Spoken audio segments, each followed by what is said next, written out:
Assalamualaikum warahmatullahi wabarakatuh. Selamat siang semuanya. Baiklah, kembali lagi dalam acara kesayangan kita, Study of Accounting Talk Show. Senang sekali bisa hadir kembali di acara ini. Perkenalkan, saya Anissa Kurata Ayun yang akan memandu talk show pada kesempatan siang hari ini. Di talk show kali ini, kita akan mengangkat tema Completing the Account Cycle. Seperti acara sebelumnya, acara ini tidak kalah seru, karena seperti biasa telah bergabung mahasiswa-mahasiswi dari Universitas Bengkulu. Baiklah, di sini ada Kak David Panjaitan. Halo Kak David. Halo Kak. Selanjutnya ada Kak Dea Ananda Putri. Halo Kak Dea. Halo. Baiklah, selanjutnya ada Kak Wiwi Sugiarti. Halo Kak Wiwi. Halo. Dan yang terakhir ada Kak Desti Almasari. Halo Kak Desti. Halo. Baiklah, kali ini kita akan membahas tentang melengkapi siklus akuntansi, yang mana ini merupakan siklus akuntansi yang paling akhir. Minggu lalu kita sudah membahas tentang account in action, recording process, dan adjusting the account. Nah, kali ini kita akan membahas tentang siklus akuntansi dalam laporan keuangan. Baiklah, sebelumnya kita sudah membahas sebagian tentang siklus akuntansi. Nah, apakah Kak Dea bisa menjelaskan secara lengkap mengenai siklus akuntansi? Kepada Kak Dea, saya persilahkan. Baik, terima kasih Kak Anissa. Saya akan menjelaskan siklus akuntansi dari awal ya. Yang pertama itu kita menganalisis bukti transaksi. Setelah kita analisis bukti transaksi, kita akan mencatatnya di jurnal umum. Setelah jurnal umum, kita akan posting ke buku besar. Setelah posting ke buku besar, kita akan membuat neraca saldo. Nah, setelah neraca saldo itu ada yang namanya jurnal penyesuaian. Setelah yang kita pelajari kemarin kan, setelah jurnal penyesuaian itu kita posting kembali ke buku besar.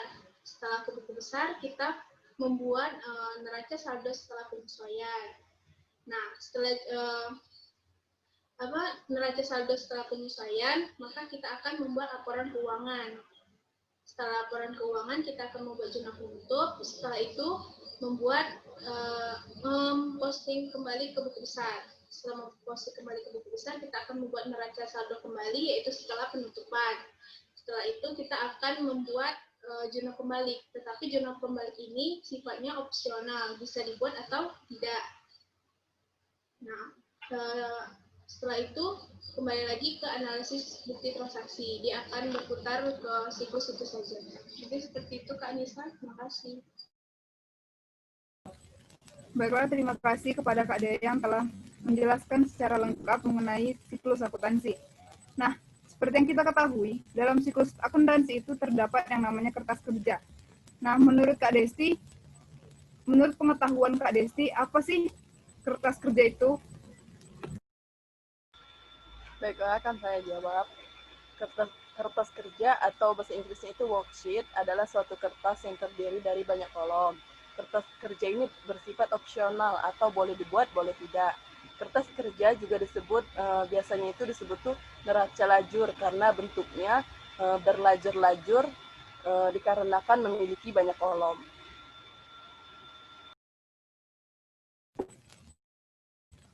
Baiklah, dari penjelasan Kak Desti tadi, apa sih kegunaan dari kertas kerja dalam laporan keuangan?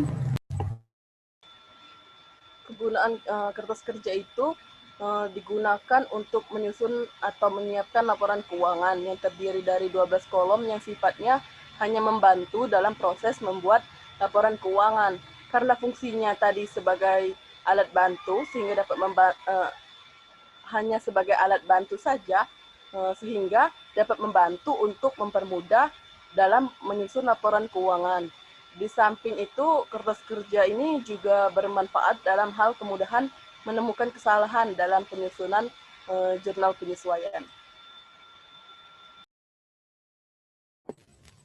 Baiklah, dalam tema Completing the Account Cycle ini, kita akan membahas dua jurnal. Yang pertama itu ada jurnal penutup yang akan dijelaskan oleh Kak David. mengenai apa sih pengertian dari jurnal penutup tersebut.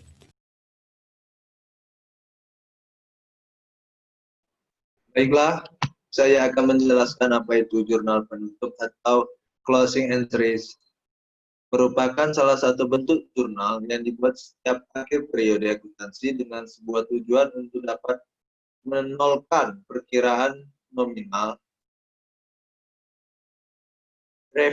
revenue, expense, dan price, dan juga mentransfer net income atau net loss ke modal.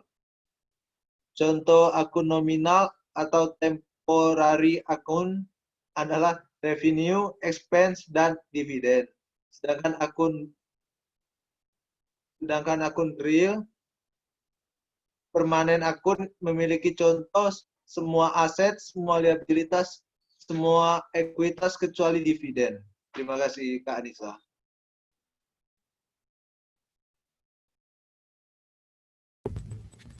Baiklah, seperti yang Kak David tadi sebutkan, bahwa di dalam jurnal penutup itu ada dua akun, yaitu akun nominal dan akun real.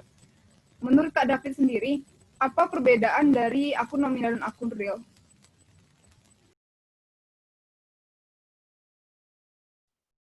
Baiklah, saya akan menjelaskan perbedaannya. Akun nominal atau temporary akun adalah akun yang terdapat dalam laporan laba rugi dan dividen yang akan ditutup pada setiap akhir periode. Sedangkan akun real atau permanen akun adalah akun pada laporan posisi keuangan yang tidak akan ditutup pada setiap akhir periode, sehingga saldo akhir akun menjadi saldo awal untuk periode berikutnya.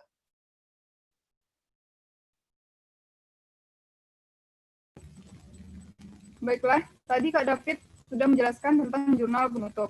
Selanjutnya kita akan membahas jurnal terakhir, yaitu jurnal koreksi. Nah, menurut Kak Wiwi, jurnal koreksi itu apa dan saat kapan jurnal koreksi itu harus dibuat? Saya menjelaskan tentang jurnal koreksi. Jurnal koreksi itu adalah jurnal yang harus dibuat ketika perusahaan mengetahui atau menyadari bahwa telah terjadinya kesalahan pencatatan atau penjumlahan pada saat transaksi itu dibuat.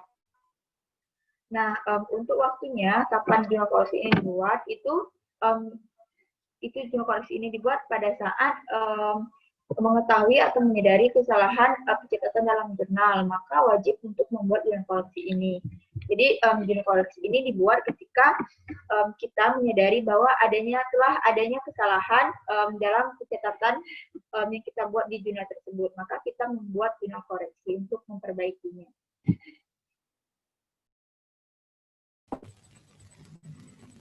Pada saat kita mengetahui bahwa jurnal yang kita buat itu salah, bagaimana tata cara untuk kita membenarkan bahwa jurnal yang tadi salah menjadi jurnal yang benar, Kak Wi?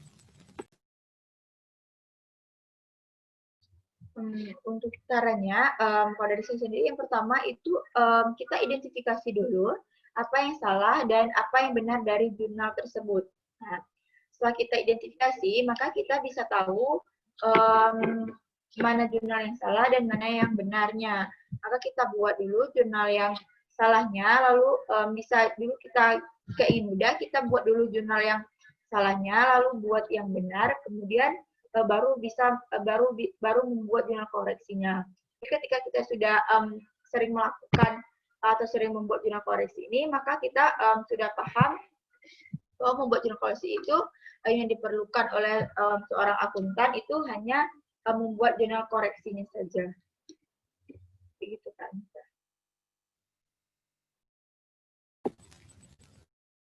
Baiklah, terima kasih untuk para narasumber kita yang telah menyampaikan materi dengan sangat jelas. Namun di sini saya mau bertanya pada kakak-kakak dan mungkin pertanyaannya mewakili pertanyaan penonton di rumah. Pertanyaan pertama, seperti yang telah Kak Desi tadi jelaskan, bahwa kertas kerja itu dalam laporan keuangan bersifat opsional.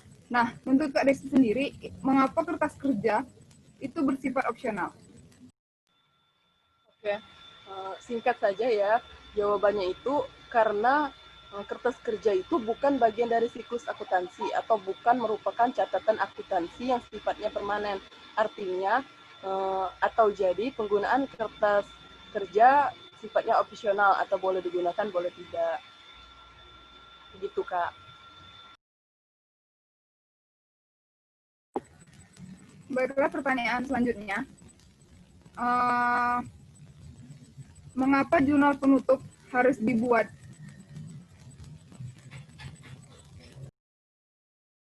Baiknya saya akan menjawab pertanyaan dari Kak Anissa.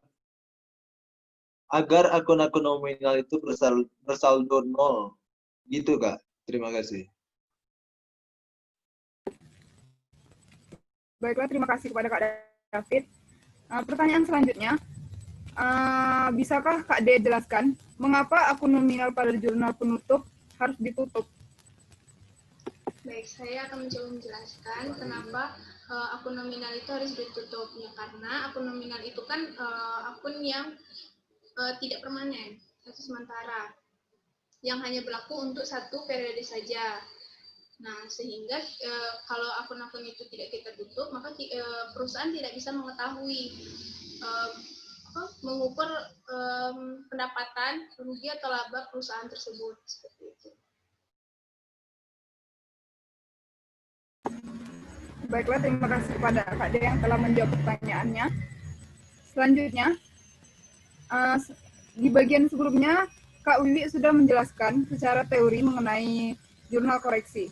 Nah, di pertanyaan ini, saya ingin Kak Wiwi untuk menjawab jurnal yang salah, membenarkan jurnal yang salah ini menjadi jurnal yang benar. Pada jurnal pembayaran hutang usaha sebesar 1.080 US dollar telah dicatat dengan jurnal cash debit sebesar 1.800 dolar, account receivable di kredit 1.800 dolar. Nah, baiklah, saya akan mencoba menjawab pertanyaan dari Kak Anissa tadi.